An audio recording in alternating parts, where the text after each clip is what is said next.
what are the pros and cons of doing equine yoga, either mounted or unmounted, for the horse and the rider? I think you are well suited to answer this question. Yeah, because I practiced both, but I read this, a million times, and I'm still not completely sure if she's asking yoga for the human on like the mat.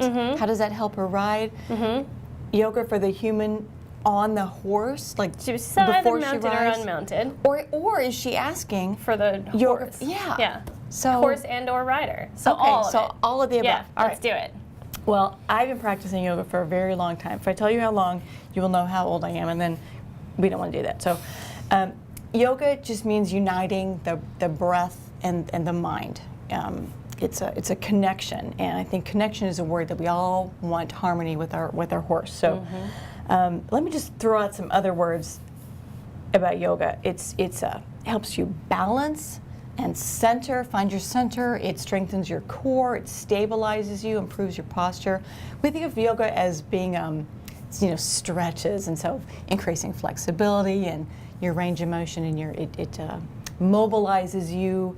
There's some symmetry, some alignment, some straightness, all those things. I have a friend who offers a yoga for equestrians workshop.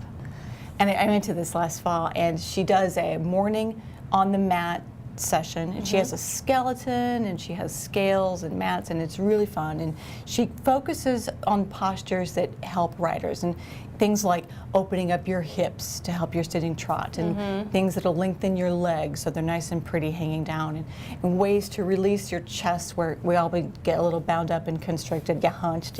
Yeah. So she focused on those, and then we went rider over here. after lunch.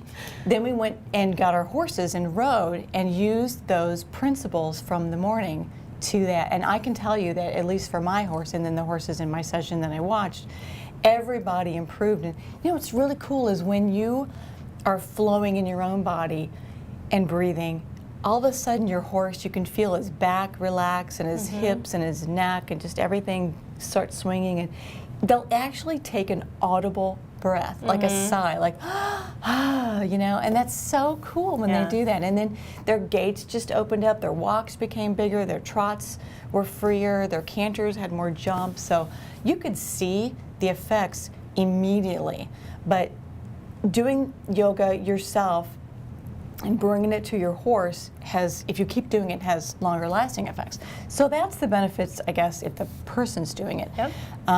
When I first saw this and I started sending pictures, the pictures I sent of yoga for horses was dressage.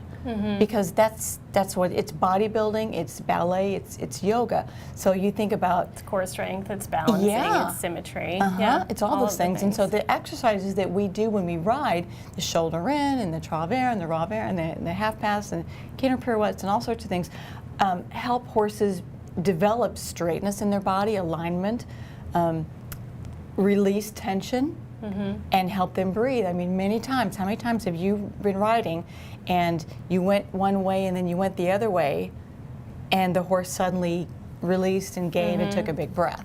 So our riding done well is yoga. I have this book at home. This is one of my favorite authors, Hillary Clayton. This is done with Narelle Stubbs, and it's Activate Your Horse's Core. This is unmounted exercises that they have proven in the lab to carry over to the riding work. But it's things like accessing muscles that horses don't access. Because we think about our core, like Pilates, but horses don't. I'm pretty sure they don't think about their core. No. But this book has hands-on exercises you can do, unmounted groundwork with your horse, that get them to use those core muscles. And when you can teach them to find them and use them, then your mounted work becomes that much better.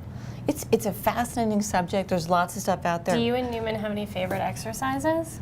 We have some that are really hard for us. His pelvis is not very mobile. And so there's ones where you rotate the pelvis and he's like, can't do it today. Yeah, so. Does he get little prunes as a reward when he tries? If I start the prunes too early, then all he does is just look for prunes and doesn't do the exercises. Okay. So I wait till I'm completely done, and I give him the high quality treat. That's wise.